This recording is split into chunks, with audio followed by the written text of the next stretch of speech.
సింహం జీవితం గురించి చేసిన వీడియోకు అద్భుతమైన రెస్పాన్స్ వచ్చింది. మన మిత్రులందరికీ ఎంతగానో నచ్చింది. వారిలో చాలామంది పులి, వూల్ఫ్ ఇంకా పలు రకాల జంతువుల వీడియోలు చేయమని కోరారు. ఎక్కువ మంది అడిగింది మాత్రం టైగర్ గురించే. అందుకే ఈ వీడియో చేశాను. ఇది చూసిన తర్వాత మీరు పులి సమాచారం మాత్రమే తెలుసుకున్నట్టు కాదు, దాని లైఫ్ను కూడా ఫీల్ అవుతారు. ఇక లేట్ చేయకుండా పెద్ద పులులు తిరిగే అభయారణ్యంలోకి అడుగు పెడదాం. అడవి.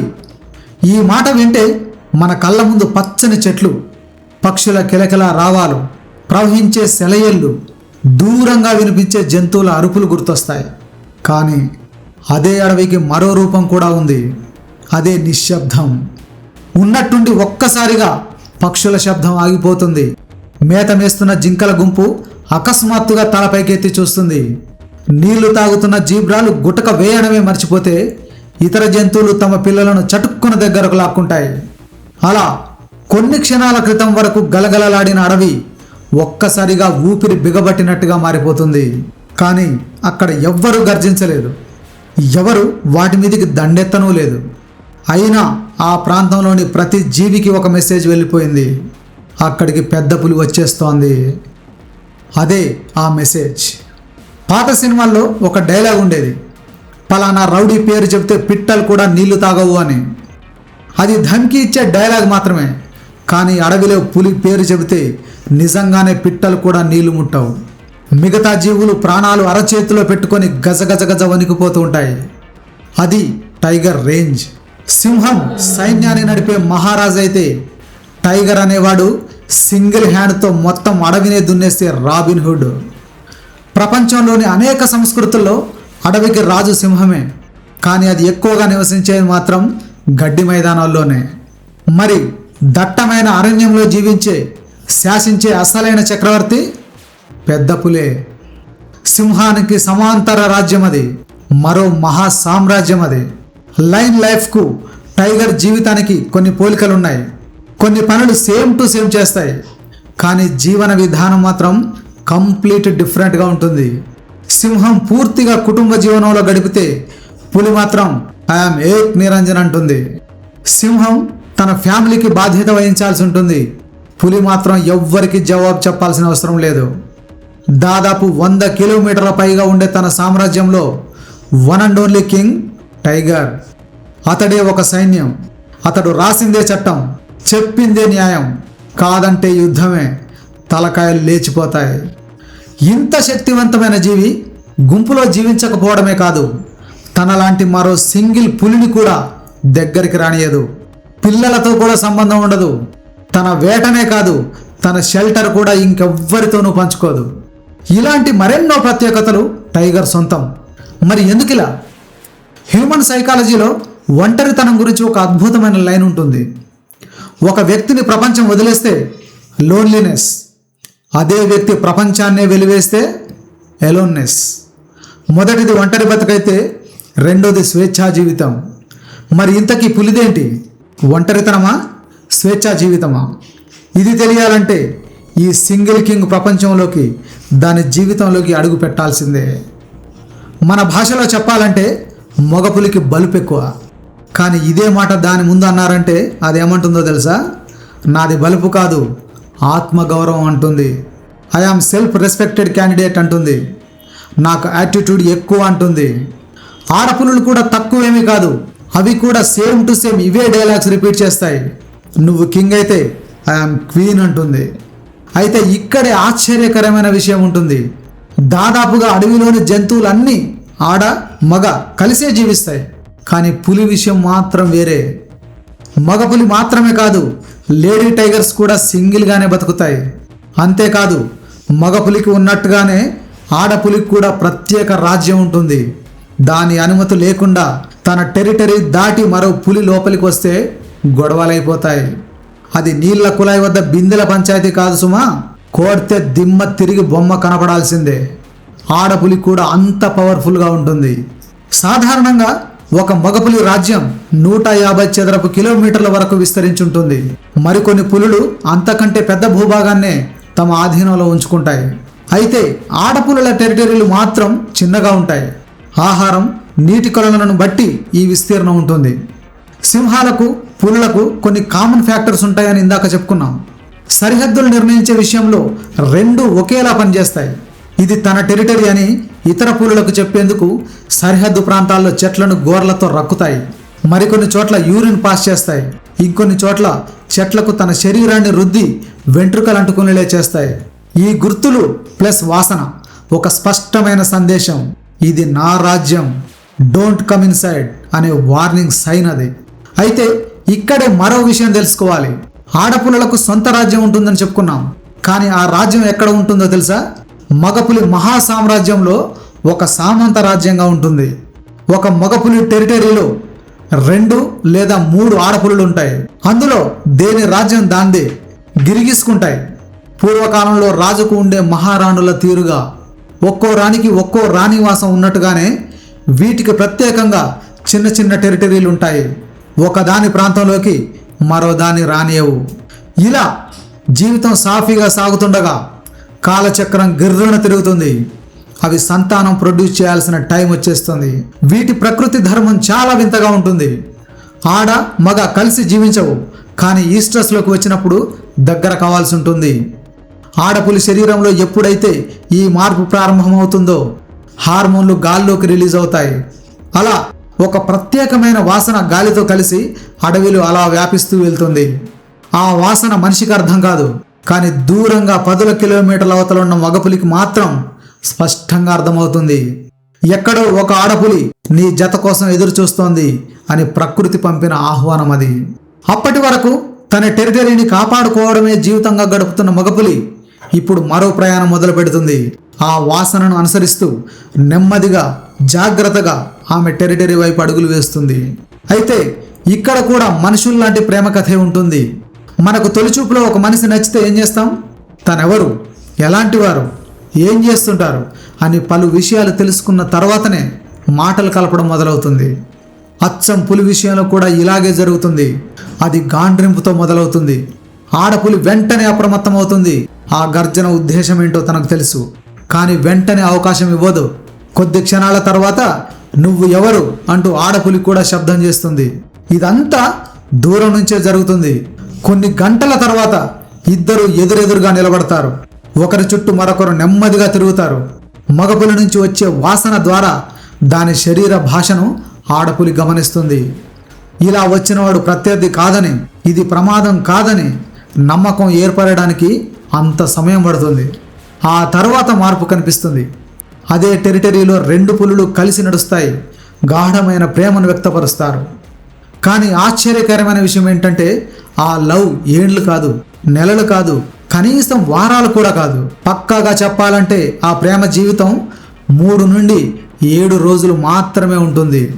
ఈ కొద్ది కాలంలోనే ఆడపులి గర్భం దాల్చుతుంది. ఇది మనకు ఆశ్చర్యంగా ఉంటుంది. మనుషులు తమ భాగస్వామితో సగటున ఒక రోజులో గరిష్టంగా 3 నుంచి 7 సార్లు కలవగలరని సైన్స్ చెప్తోంది. కానీ పులులు మాత్రం ఒక్క రోజులో ఏకంగా 50 సార్ల పైన కలుస్తాయి. హై ఫ్రీక్వెన్సీలో ఉంటే ఏకంగా 80 సార్లు కూడా కలుస్తాయి. దీనికి బయాలజికల్లీ ప్రత్యేక కారణం ఉంది. మనుషుల్లో ప్రతి నెల అండం రిలీజ్ అవుతుంది. ఆ తర్వాత ఓవులేషన్ ప్రాసెస్ జరుగుతుంది. ఇది ప్రతి నెల కామన్గా జరిగే విషయం. కానీ పులుల్లో ముందుగానే అండం రిలీజ్ కాదు. మేటింగ్ టైంలో మాత్రమే అది జరుగుతుంది. దీన్ని శాస్త్రవేత్తలు ఇండ్యూస్డ్ ఓవులేషన్ అంటారు. అందుకే ప్రకృతి ధర్మాన్ని నెరవేర్చడానికి వారంలోనే కొన్ని 100 సార్లు కలుస్తాయి. అంతే, ఎప్పుడైతే ఆడపులి ప్రెగ్నెన్సీ కన్ఫర్మ్ అవుతుందో అంతటితో వారిద్దరి బంధం ముగిసిపోతుంది. మగపులి బాధ్యత తీరిపోతుంది. అలా తన ప్రాంతానికి తిరిగి వెళ్ళిపోతుంది. ఇక భారం అంతా ఆడపులే మోయాల్సి ఉంటుంది. బిడ్డలను మాత్రమే కాదు, వారి భవిష్యత్తును కూడా. అలా ఆడపులి జీవితంలో అత్యంత కీలకమైన ప్రయాణం ప్రారంభమవుతుంది. సుమారు 100 నుంచి 105 రోజుల గర్భధారణ తర్వాత పరిస్థితి పూర్తిగా మారిపోతుంది. అప్పటి వరకు టెరిటరీ అంతా తిరిగిన ఆ పులి ఒక్కసారిగా ఎవ్వరికి కనిపించకుండా పోతుంది. అడవిలోని ప్రతి గుహను, ప్రతి రాతి సందును, ప్రతి వెదురు పొదను చాలా జాగ్రత్తగా పరిశీలిస్తుంది. చివరకు బయట ప్రపంచం నుంచి ఎవ్వరూ కనిపెట్టలేని ఒక సురక్షిత ప్రదేశాన్ని కనుగొంటుంది. అక్కడే ఒక కొత్త ప్రపంచం పుట్టబోతోంది. కొద్ది గంటల తర్వాత ఆ నిశ్శబ్దపు గుహలో చిన్న చిన్న అరుపులు వినిపించడం ప్రారంభమవుతుంది. 1, 2, 3, కొన్నిసార్లు 4 పిల్లలు కూడా పుడతాయి. కొద్ది రోజుల క్రితం వరకు అడవిని తన గర్జనతో వణికించినటువంటి ఆ పులి ఇప్పుడు ఆ చిన్ని ప్రాణాల కోసం తన శ్వాస కూడా చాలా మెల్లగా తీసుకోవడం మొదలు పెడుతుంది. పిల్లలు పుట్టిన తర్వాత ఆ తల్లి పూర్తిగా బలహీనమైపోతుంది. ఆకలి కడుపును కాల్చేస్తున్నా కూడా పంటి బిగువున భరిస్తూ బిడ్డలను కాపాడుతూ ఉంటుంది. అలా దాదాపు మొదటి 2 వారాల పాటు ఆ గుహను వదిలి పిల్లలను వదిలి బయటకు రానే రాదు. అయితే ఇక్కడే చాలామందికి తెలిసిన డౌట్ రైజ్ అవుతుంది. పులి తన పిల్లలను తానే తినేస్తుందట కదా, నిజమేనా అని. అవును, ఇదొక కఠినమైన వాస్తవం. అయితే ప్రతి పులి తన పిల్లలను తినదు. 4 ప్రత్యేక సందర్భాల్లోనే ఇందుకు ఒడిగడుతుంది. దీన్నే కానిబాలిజం అంటారు. ఆడపులి 2 నుండి 4 పిల్లలకు జన్మనిస్తుందని చెప్పుకున్నాం. ఇందులో ఏదైనా ఒక పిల్ల తీవ్రమైన అంగవైకల్యంతో జబ్బుతో పుడితే, పాలు కూడా తాగలేనంత బలహీనంగా ఉంటే ఈ అడవిలో ఇక అది బతకలేదనే విషయం తల్లి పులికి ముందే తెలిసిపోతుంది. అలాంటి పరిస్థితుల్లో తనలోని తల్లి ప్రేమను చంపుకొని తప్పని పరిస్థితుల్లో ఆ పని చేసేస్తుంది. మిగిలిన పిల్లలను బతికించుకోవాలి మరి. ఇక 2వ సందర్భం విపరీతమైన ఆకలి. కొన్ని వారాల వరకు వేటకు బయటకు రాదు. అప్పటి వరకు ఉపవాసమే. నిజానికి బాలింతకు ఎక్కువ ఆకలేస్తుంది, అయినా భరిస్తుంది. కొన్ని వారాల తర్వాత వేటకు వెళ్తుంది. కానీ గతంలో ఉన్నంత ఎనర్జీ ఇప్పుడు ఆ తల్లిలో ఉండదు. కాబట్టి వేట అంత సులభంగా దొరకదు. అలా వేట దొరక్కపోతే తానే ఆకలితో చనిపోయే పరిస్థితి వస్తే సెల్ఫ్ ప్రిజర్వేషన్ ప్రాసెస్లో భాగంగా తన పిల్లలనే ఆహారంగా మార్చుకుంటుంది. ఇక 3వ సందర్భం తల్లి పులి తీవ్రమైన ఒత్తిడికి లోనైనప్పుడు.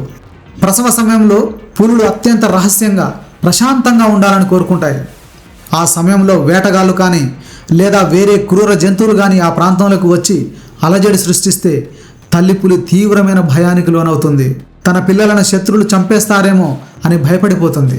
అలాంటి సమయంలో మానసిక సమతుల్యత కోల్పోయి శత్రువులకు తన పిల్లలు దొరకకూడదనే ఉద్దేశంతో పిల్లలను తానే చంపేస్తుంది. అప్పటికే విపరీతమైన ఆకలితో కూడా ఉండి ఉంటుంది కాబట్టి చనిపోయిన వాటిని తినేస్తుంది. ఇక 4వ సందర్భం మొదటిసారి తల్లి అయినప్పుడు. తొలిసారి పిల్లలను కన్నప్పుడు కొన్ని పులులు తీవ్రంగా టెన్షన్ పడతాయి. వాటిని ఎలా చూసుకోవాలో తెలియక కంగారు పడతాయి. ఆ భయంలో పిల్లలను నాకే క్రమంలో నోటితో గట్టిగా పట్టుకునే సమయంలో తనకే తెలియకుండా పొరపాటున చంపేస్తాయి. ఆ తర్వాత ఆకలితో తినేస్తాయి. దీన్నే ఇన్ఎక్స్పీరియన్స్ కానిబాలిజం అంటారు. ఈ 4 సందర్భాల్లోనే ఆ పని చేస్తుంది. అయితే ప్రతిసారి ఇలా జరుగుతుందని చెప్పలేం. కానీ పిల్లలను పెంచడానికి ఆ తల్లి ఎంత కష్టపడుతుందో మాటల్లో చెప్పలేం. వేటకు వెళ్ళడానికి సిద్ధమైనప్పుడు పడే మానసిక వేదన వర్ణనాతీతం. మన అమ్మ మనల్ని కాసేపు వదిలి బయటకు వెళ్ళాలంటేనే ఎవరో ఒకరికి మరీ జాగ్రత్త చెప్పి వెళ్తుంది.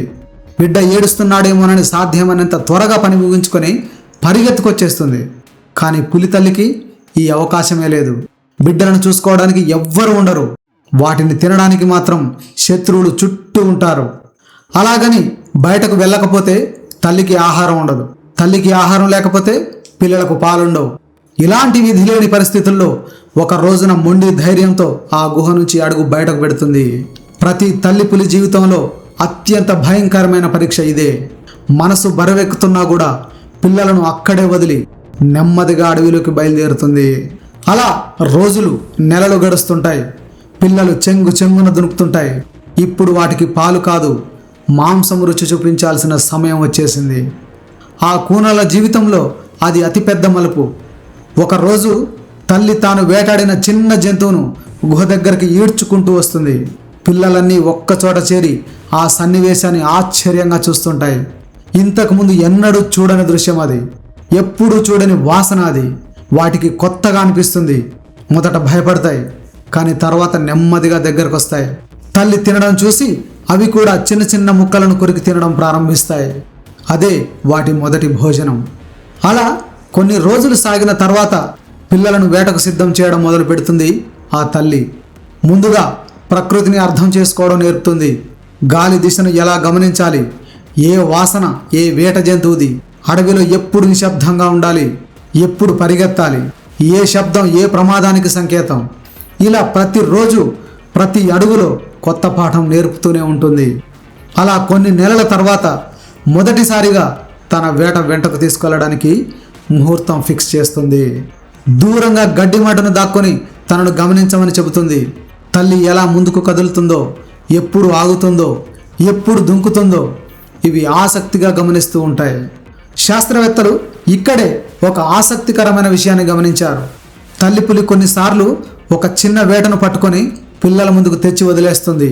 కావాలనే దాన్ని పూర్తిగా చంపదు, గాయపరుస్తుంది. అది తప్పించుకోవడానికి ప్రయత్నిస్తూ ఉంటుంది. పిల్లలు దాన్ని పట్టుకోవడానికి ప్రయత్నిస్తూ ఉంటాయి. అలా ప్రాక్టికల్స్ చేయిస్తుంది. ఆ విధంగా పిల్లలు వేగంగా పెరుగుతూ ఉంటారు. అలా వాళ్ళు పెరుగుతున్న కొద్దీ తల్లి మనసులో ఒక ఆలోచన మొదలవుతుంది. ఇక వీటిని స్వతంత్రంగా వదిలేసే సమయం దగ్గర పడింది అని. ప్రకృతి ప్రపంచంలో ప్రతి తల్లి ఏదో ఒక రోజు తన పిల్లలను విడిచిపెట్టాల్సిందే. ఆ రోజు అతి త్వరలో రాబోతోంది. నిన్న మొన్నటి వరకు తల్లి ఒక్క వేట తెస్తే అందరికీ సరిపోయేది. కానీ ఇప్పుడు ప్రతి పిల్ల కూడా దాదాపుగా పెద్ద పులితో సమానంగా తింటోంది. క్రమంగా పరిస్థితి కఠినమైపోతూ ఉంటుంది. ఒక టెరిటరీలో 4-5 పెద్ద పులులు కలిసి జీవించడం అసాధ్యం. అక్కడ ఉన్న వేట జంతువులు అంతమందికి సరిపోవు. కొద్ది రోజుల్లోనే ఆహారం కొరత ఏర్పడుతుంది. చివరకు అందరి జీవితాలు ప్రమాదంలో పడిపోతాయి. అందుకే ఒకరోజు ఏ హెచ్చరిక లేకుండా తల్లి ప్రవర్తన అకస్మాత్తుగా మారిపోతుంది. అప్పటి వరకు ప్రేమగా నాలుకతో నిమిరిన అదే తల్లి ఇప్పుడు పిల్లల దగ్గరికి వస్తే గర్జిస్తుంది. వాటిని దూరం పెట్టడం మొదలు పెడుతుంది. కొన్నిసార్లు పంజాతో కొడుతుంది కూడా. కానీ అది కోపం కాదు, అది స్వతంత్రంగా బతకడం కోసం నేర్పే చివరి పాఠం. తల్లి ఒకే విషయం చెప్తుంది, ఇప్పటి వరకు నా నీడలో బతికావు, ఇక నుంచి నీ జీవితాన్ని నువ్వే నిర్మించుకోవాలి అని. అయితే ఇక్కడ కూడా మగపిల్లల విషయంలో సింహాలతో పోలిక ఉంటుంది. సింహపు మగపిల్లలు వెళ్ళిపోయినట్టుగానే పులి మగపిల్లలు కూడా పూర్తిగా టెరిటరీని వదిలేసి వెళ్ళిపోవాలి. ఆడపిల్లలు మాత్రం తల్లి టెరిటరీకి ఆనుకొని ఉన్న ప్రాంతాల్లో స్థిరపడతాయి. అంతేకాదు కొన్నిసార్లు తల్లి రాజ్యంలోని కొంత భాగాన్ని కూడా షేర్ చేసుకుంటాయి. అందుకే ఆడపుల్లల జీవితం కొంత స్థిరంగా ఉంటుంది. కానీ మగపిల్లల కథ మాత్రం పూర్తిగా భిన్నం. వాటికి ఆ రాజ్యంలో చోటు ఉండదు. అలా అక్కడి నుంచి ప్రయాణం మొదలు పెడతాయి. కొన్ని మగపులులు 100 కిలోమీటర్లు, 200 కిలోమీటర్లు, కొన్నిసార్లు 500 కిలోమీటర్లకు పైగా కూడా కొత్త టెరిటరీ కోసం ప్రయాణించినట్లు పరిశోధకులు గుర్తించారు. ఈ క్రమంలో ప్రతిరోజు కొత్త ప్రమాదమే, ప్రతి అడుగు కొత్త పరీక్షే. వాటన్నింటినీ తప్పించుకొని మరి ముందుకు సాగాల్సి ఉంటుంది. ఇలాంటి కఠిన పరిస్థితుల్లోనే వేటలో మరింతగా రాటుదేలుతుంది ఆ పులి. చాలామంది పులిని చూసి దాని భారీ శరీరమే దాని బలం అనుకుంటారు. కానీ దాని అసలు ఆయుధం అది కాదు, ఆలోచన. అది ముందుగా గాలి దిశను గమనిస్తుంది. తన వాసన వేట జంతువుకు చేరకుండా జాగ్రత్త పడుతుంది. ఒక్కో అడుగు ముందుకు వేస్తూ మళ్ళీ ఆగుతూ, కొన్నిసార్లు 10 నిమిషాలు, అరగంట, అవసరమైతే గంటకు పైగా కూడా నిశ్శబ్దంగా వెయిట్ చేస్తూ మెల్లగా నక్కుతూ ముందుకు కదులుతుంది. ఇంత ఓపిక ప్రకృతిలోని ఇతర జంతువుల్లో చాలా అరుదు. అలా వేట వద్దకు దాక్కుంటూ పాకుతూ వస్తుంది. అది కాస్త దూరంలోనే కనిపిస్తున్నా కూడా పులి దాడి చేయదు. ఇద్దరి మధ్య కనీసం 20 మీటర్ల కన్నా తక్కువ దూరానికి చేరుకున్న తర్వాతనే దాడి చేయాలని నిర్ణయిస్తుంది. అవకాశం ఉంటే ఇంకా దగ్గరికి 10, 8, 6, 5 మీటర్ల దగ్గరికి చేరిన తర్వాత రెప్పపాటలో మెరుపుల మీదకు దూకేస్తుంది. దూకిన వెంటనే ముందుగా పంజాలతో వేటను గట్టిగా పట్టుకొని మెడను లేదా గొంతును బలంగా కొరుకుతుంది. ఇతర పెద్ద జంతువులైతే మెడ ఎముకను విరిచే ప్రయత్నం చేస్తుంది. ఒక్కసారిగా ఆ పట్టు బిగిస్తే ఏ జంతువైనా ఇక తప్పించుకోవడం చాలా కష్టం. మరి ఎందుకు అంత దగ్గరకు వచ్చిన తర్వాతనే వేటాడుతుంది అంటే పులికి ఉన్న భారీ శరీరమే కారణం. జంతువు వెంట పరిగెత్తాల్సి వస్తే మొదట 3-4 సెకండ్లలోనే గంటకు 50 నుంచి 60 కిలోమీటర్ల వేగాన్ని అందుకుంటుంది. కానీ తర్వాత ఆ వేగాన్ని ఎక్కువసేపు కంటిన్యూ చేయలేదు. స్పీడ్ తగ్గిపోతుంది. దాంతో వేట మిస్ అయిపోయే ఛాన్స్ ఉంటుంది. అందుకే సాధ్యమైనంత దగ్గరగా వెళ్ళిన తర్వాతనే సడన్గా దాడి చేయాలని చూస్తుంది. ఇందుకోసం ఎంతసేపైనా ఓపికగా ఎదురు చూస్తుంది. అందుకే పులి కేవలం శక్తికి మాత్రమే ప్రతీక కాదు, ఓపికకు, ఏకాగ్రతకు ఐకాన్. అయితే ఇక్కడ ఒక ఆశ్చర్యకరమైన నిజం ఉంది. ఇంత అద్భుతంగా వేటాడే పులి సక్సెస్ రేట్ చూస్తే నోరెళ్ళబెట్టాల్సిందే. 10 ప్రయత్నాలు చేస్తే 2 నుంచి 3 సార్లే సక్సెస్ అవుతుంది. అయినా అది నిరాశపడదు. మళ్ళీ ప్రయత్నిస్తుంది. ఎందుకంటే సెకండ్ ఛాన్స్ అడుక్కునే వాళ్ళు బతకరు, రెండో ప్రయత్నం చేసే వాళ్ళే బతుకుతారు. అలా పులి కూడా ఎన్నోసార్లు ఆకలితోనే పడుకుంటుంది. ఒక్కోసారి 3-4 రోజులు, కొన్నిసార్లు వారం రోజులు కూడా సరైన వేట దొరకకుండా గడిచిపోతుంది. రోజు రోజుకు శక్తి కొద్ది కొద్దిగా తగ్గిపోతుంది. ఆకలి పెరుగుతూ ఉంటుంది. అందుకే పులి అవసరం లేకుండా ఎప్పుడూ పరిగెత్తదు. కనిపించిన ప్రతి జింకను టార్గెట్ చేయదు. ముందుగా అది వేటను పరిశీలిస్తుంది.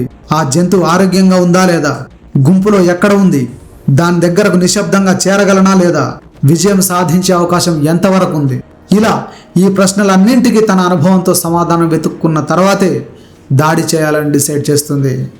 విజయ అవకాశం తక్కువగా ఉందనిపిస్తే ఎంత ఆకలిగా ఉన్నా సరే ఆ వేటను వదిలేసి నెమ్మదిగా అక్కడి నుంచి వెళ్ళిపోతుంది. ఎందుకంటే ఓడిపోయే వేటకు శక్తిని ఖర్చు చేస్తే ఆ తర్వాత విజయవంతమయ్యే అవకాశం ఉన్న వేట కూడా చేజారిపోతుంది. అందుకే పులి జీవితంలో సహనమే అతిపెద్ద ఆయుధం. మరోవైపు ప్రతిసారి దాని వేట జింక మాత్రమే కాదు, కొన్నిసార్లు దాని ముందు 100 కిలోల అడవి పంది కూడా ఉంటుంది. మరికొన్నిసార్లు సాంబార్ జింక ఉంటుంది. ఇంకొన్ని ప్రాంతాల్లో అడవి దున్నలు, గౌరు వంటి భారీ జంతువులు కూడా ఉంటాయి. అవి ప్రతిసారి పులిని చూసి పారిపోవు. ఒక్కోసారి ఎదురు తిరిగే అవకాశం కూడా ఉంటుంది. అవి తిరగబడి దాడి కూడా చేస్తాయి. ముఖ్యంగా అడవి పంది కోరలు పులి పొట్టను కూడా చీల్చగలవు. గౌరు ఒక్కసారి కొమ్ములతో పొడిస్తే పులి ఎముకలు పటపట విరిగిపోవచ్చు. అందుకే ప్రతి పెద్ద వేటలో పులి కూడా ప్రాణాలను పణంగా పెట్టాల్సిన పరిస్థితి వస్తుంది. మనలో చాలామంది పులి అనగానే కనిపించిన ప్రతి జంతువును చంపేస్తుందని అనుకుంటారు. కానీ అది నిజం కాదు. దానికి ఆకలి వేసినప్పుడు మాత్రమే వేటాడుతుంది.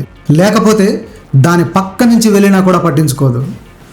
ఆకలితో ఉన్న పులి వేటాడిన తర్వాత మొదట కడుపు నిండా తింటుంది. ఆ తర్వాత మిగిలిన వేటను పొదల మధ్యకు లేదా చెట్ల నీడలోకి లాక్కెళ్ళి దాచిపెడుతుంది. 2-3 రోజుల పాటు మళ్ళీ వచ్చి అదే వేటను తింటుంది.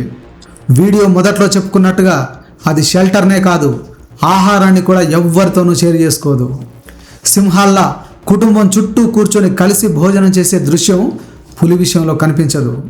ఇలా సింగిల్గా బతుకు పోరాటం సాగిస్తున్న పులికి ఇప్పుడు రాజ్యం కావాలి.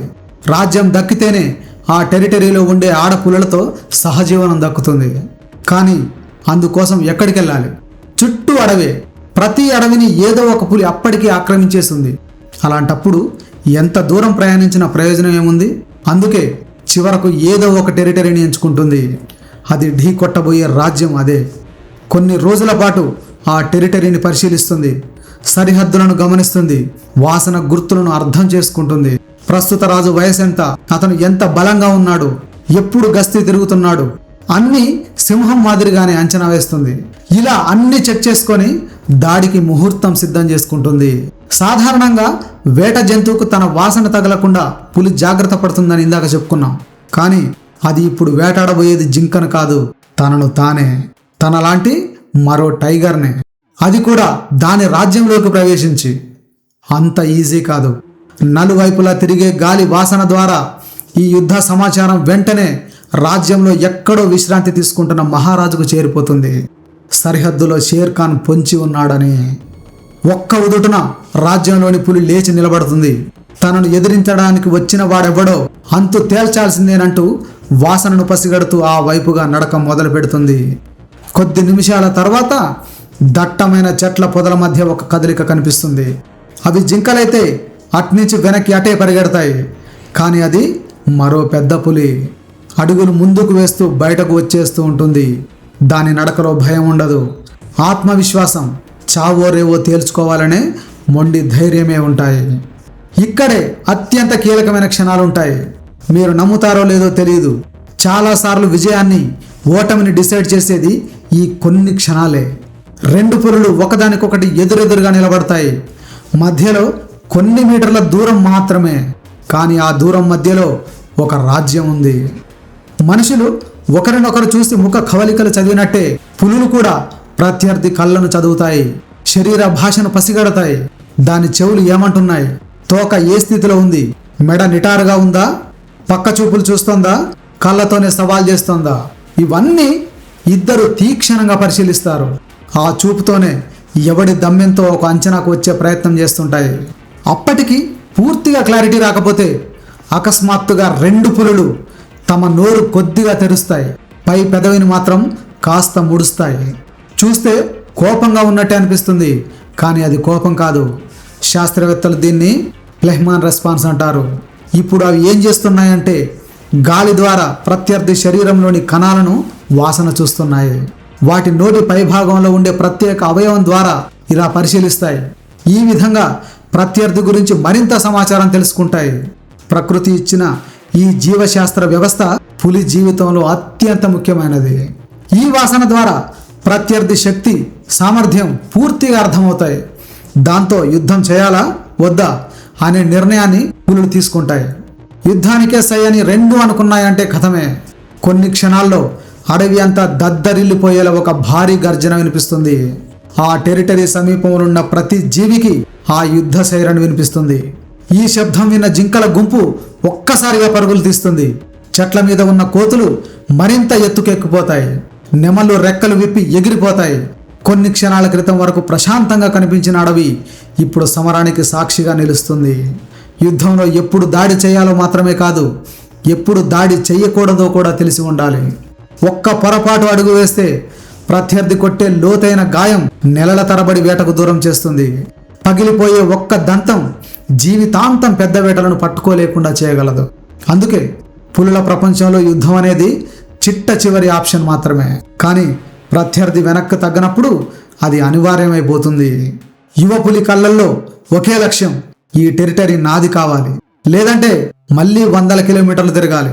ఆకలి, దాహంతో అలమటిస్తూ మళ్ళీ ప్రయాణం మొదలు పెట్టాలి. ఎంత దూరం వెళ్ళినా అక్కడ మరో ప్రత్యర్థి ఉంటాడు. మళ్ళీ ఇదే పోరాటం. కాబట్టి విజయమా వీర స్వర్గమా ఇక్కడే తేలిపోవాలి అనుకుంటుంది. అటు ప్రస్తుత రాజు కూడా ఇవన్నీ చూసి వచ్చినవాడే, దాటేసి వచ్చినవాడే. రాజ్యం కోల్పోతే మళ్ళీ అదే గతి. అందుకే వెనక్కి తగ్గడు. అలా నేల మీదనే దుమ్ము మేఘం కమ్మేస్తుంది. ఇద్దరు ఒకరినొకరు చంపేయడానికి ప్రయత్నిస్తున్నట్టే కనిపిస్తుంది.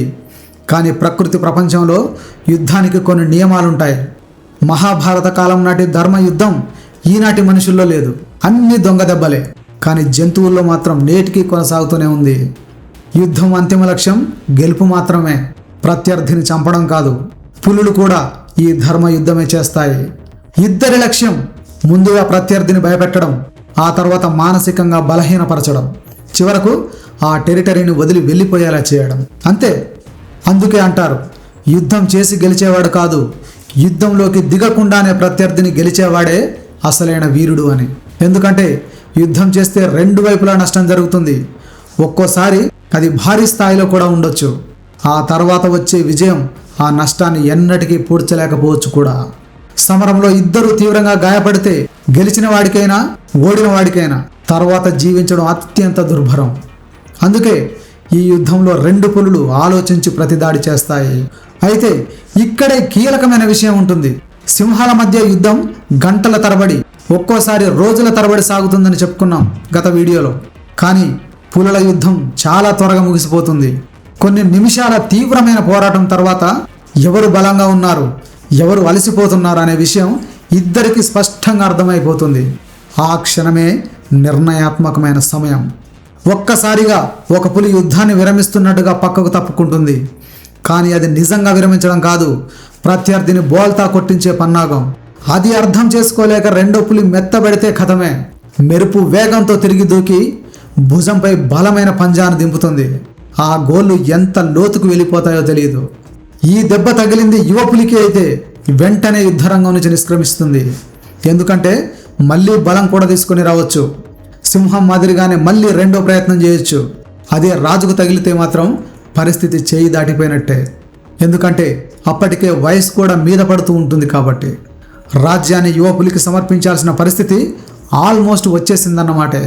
ఇదే జరిగితే యుద్ధంలో ఓడి వెళ్ళిపోయిన సింహం మాదిరిగా పులి కూడా తన రాజ్యాన్ని వదిలేసి జ్ఞాపకాలను తలుచుకుంటూ అక్కడి నుంచి నిష్క్రమిస్తుంది.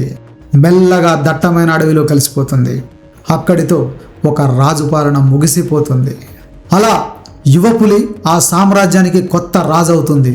అయితే సింహాల రాజ్యంలో యువ సింహాలు రాజును గెలిస్తే సరిపోతుంది. రాజ్యంతో పాటు రాజులోని రాణులు కూడా వాటి సొంతం. అందులోని చిన్నపిల్లలను చంపేస్తాయి. ఇక్కడ పులులు కూడా అదే విధంగా చిన్నపిల్లలను చంపడానికి ప్రయత్నిస్తాయి.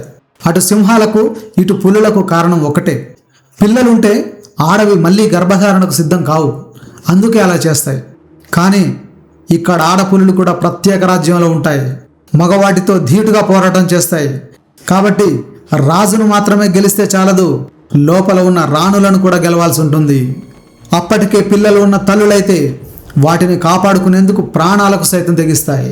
ఇదంతా గెలిచిన కొత్త పులికి తెలుసు, అందుకే వెనువెంటనే వాటి మీదకు వెళ్ళదు. ముందుగా మెల్లగా టెరిటరీ అంతా తిరగడం మొదలు పెడుతుంది.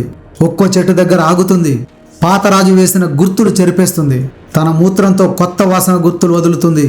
పాతరాజు గోర్లతో గీకిన చెట్ల మీదనే తన గోర్లతో మరింత లోతుగా ఘాట్లు పెడుతుంది. కొన్ని చెట్లకు తన చెంపలను మెడను రుద్దుతుంది. అలా ఈ రాజ్యానికి కొత్త రాజు వచ్చాడని హింటిస్తుంది. కొన్ని రోజుల్లోనే ఆ వార్త అడవి మొత్తం వ్యాపిస్తుంది. అది పత్రికల్లో రాదు, వార్తా ఛానళ్లలో ప్రసారం కాదు. అయినప్పటికీ జింకలకు తెలుస్తుంది, అడవి పందులకు అర్థమవుతుంది, ఎలుగుబంట్లకు ఎరకవుతుంది. టెరిటరీలోని ఆడపులలతో పాటు అన్నింటికీ ఆ మెసేజ్ వెళ్ళిపోతుంది. ఆ మెసేజ్ను మోసుకెళ్లేది పోస్ట్ మ్యాన్ కాదు, గాలితో కలిసి ప్రయాణించే వాసన. అలా రాజ్యాన్ని మెల్లగా ప్రకటించుకున్న తర్వాత ఆడపులి పిల్లల కోసం వెతకడం మొదలు పెడుతుంది. అవి దొరికితే ఖతం చేస్తుంది. ఎందుకంటే పిల్లలున్న పులి ఏకంగా 2 సంవత్సరాల పాటు ఈస్టర్స్లోకి రాదు. అలా రాకపోతే మగపులితో జత కట్టదు. అయితే ఇక్కడే కొన్నిసార్లు ఆడపులులు మగపులిని పక్కాగా ట్రాప్ చేస్తాయి. ఒకవేళ పొరపాటున పిల్లలు మగదాని కంటపడితే అది పిల్లలను చంపకుండా ఉండేందుకు ఒక గేమ్ ప్లాన్ చేస్తుంది. తాను ఈస్టర్స్లోకి రాకపోయినా కూడా నిజంగానే ఈస్టర్స్లోకి వచ్చేసినట్టు నటిస్తుంది. అలా మగపిల్లితో మీటింగ్ చేసి పంపించేస్తుంది. ఆ విధంగా పిల్లలను కాపాడుకుంటుంది. ఆ తర్వాత మగపులి తన టెరిటరీ పరిరక్షణకు వెళ్ళిపోతుంది. ఇలా అడవినే వణికించే ఈ పులికి, జీవ వైవిధ్యానికి ఎంతో కీలకమైన ఈ పెద్ద పులికి ఇప్పుడు బతకడమే సవాల్గా మారింది. ఆసియాలో ఒకప్పుడు పులి అడుగులు కనిపించని అడవే ఉండేది కాదు. టర్కీ నుంచి రష్యా మంచు అడవుల వరకు, ఇరాన్ నుంచి Bharat, Nepal, Bhutan, Bangladesh, Myanmar, Thailand, Malaysia, Indonesia వరకు ఈ మహావేటగాడు సింగిల్గా సంచరించేవాడు. కొన్ని లక్షల చదరపు కిలోమీటర్ల అడవులు దాని రాజ్యం. ప్రతి నది, ప్రతి వెదురు పొద, ప్రతి గడ్డి మైదానం దాని అడుగుల ముద్రను మోసేవి. కానీ ఇప్పుడు ఆ ప్రపంచం పూర్తిగా మారిపోయింది. మనిషి అడవులను నరికేశాడు, అరణ్యాల మధ్య నుంచే రోడ్లు వేశాడు, రైల్వేలు నిర్మించాడు, పొలాలు, పట్టణాలు విస్తరించాడు. దాంతో ఒకప్పుడు 100 కిలోమీటర్లు స్వేచ్ఛగా తిరిగిన పులి ఇప్పుడు చిన్న చిన్న అడవుల్లో చిక్కుకుపోయింది. ఇవి పులికి కనిపించని జైలుగా మారిపోయాయి. ఒక టెరిటరీ నుంచి మరో టెరిటరీకి వెళ్ళే మార్గాలే మూసుకుపోయాయి. అందుకే దారి తప్పి గ్రామాల్లోకి వచ్చేస్తున్నాయి. అసలు మనుషులు అడవుల్లోకి వెళ్ళి అక్కడ ఊళ్ళు కట్టుకొని పులులు మా గ్రామాల్లోకి వచ్చేస్తున్నాయని ఫిర్యాదు చేస్తున్నారు. ఎంత విచిత్రం! ఇది చాలదన్నట్టు దాని చర్మం, పళ్ళు, గోర్ల కోసం ఇష్టారీతిన వేటాడుతూనే ఉన్నారు. కానీ చాలామందికి తెలియంది ఏంటంటే, ఒక పులి మరణిస్తే కేవలం ఒక జంతువు మరణించినట్టు కాదు, అది అడవి భవిష్యత్తే దెబ్బతినడం. ఎందుకంటే పులి పర్యావరణ వ్యవస్థకు కాపలాదారు. పులి ఉంటే జింకల సంఖ్య సమతుల్యంగా ఉంటుంది. జింకలు నియంత్రణలో ఉంటేనే గడ్డి నిలుస్తుంది. గడ్డి తగినంత ఉంటేనే నేల కోత తగ్గుతుంది. నేల బలంగా ఉంటేనే చెట్లు బలంగా ఉంటాయి. నదులు జీవిస్తాయి. నదులు జీవిస్తేనే మనిషి కూడా బతుకుతాడు. అందుకే పులిని కాపాడటం అనేది పులి కోసం మాత్రమే కాదు, మన కోసం కూడా. ఇదే ఆలోచనతో భారతదేశం 1973లో ప్రాజెక్టు టైగర్ ప్రారంభించింది. సేవ్ ద టైగర్స్ నినాదం పుట్టింది. టైగర్ రిజర్వ్లను ఏర్పాటు చేసింది. పులుల వేటను కఠినంగా నిషేధించింది. అడవుల సంరక్షణను బలోపేతం చేసింది. ఈ దశాబ్దాల కృషి కొంత ఫలించింది. అయినప్పటికీ ఇది చాలదు. ఇంకా తోడ్పాటు పెరగాల్సినటువంటి అవసరం ఉంది. పులికి ఈ నేచర్ సింహంలా కుటుంబాన్ని ఇవ్వలేదు, తోడేళ్లలా గుంపునివ్వలేదు. కానీ ఒక గొప్ప వరం ఇచ్చింది. నువ్వు సామ్రాజ్యాన్ని నడపడం కాదు, నువ్వే ఒక సామ్రాజ్యం అని చెప్పింది. అవును, ప్రపంచంలో అతడే ఒక సైన్యం. సింహం మనకు నాయకత్వం నేర్పితే పులి ఆత్మవిశ్వాసం నేర్పుతుంది. సింహం కుటుంబం కోసం పోరాడడం నేర్పితే పులి ఒంటరిగా ఈ ప్రపంచాన్ని గెలవడం నేర్పుతుంది. బహుశా అందుకేనేమో ప్రపంచంలో ఎన్నో మహా జంతువులు ఉన్నా కూడా మనిషి ఈ రెండిటితోనే పోల్చుకుంటాడు. ఒకదానికి కిరీటం పెట్టాడు, ఇంకో దాన్ని పౌరుషంలో దాచుకున్నాడు. బహుశా ఈ యుగాంతం వరకు ఈ రెండింటి కీర్తి శాశ్వతంగా అలాగే నిలిచిపోతుంది. ఇది ఇవాల్టి టైగర్ లైఫ్ స్టోరీ. మీకు నచ్చితే ఒక లైక్ చేయండి. మీ అమూల్యమైన అభిప్రాయాన్ని కామెంట్ రూపంలో తెలియజేయండి. ఇలాంటి మరెన్నో వీడియోల కోసం మన ఛానల్ని సబ్స్క్రైబ్ చేయండి. సెలవు.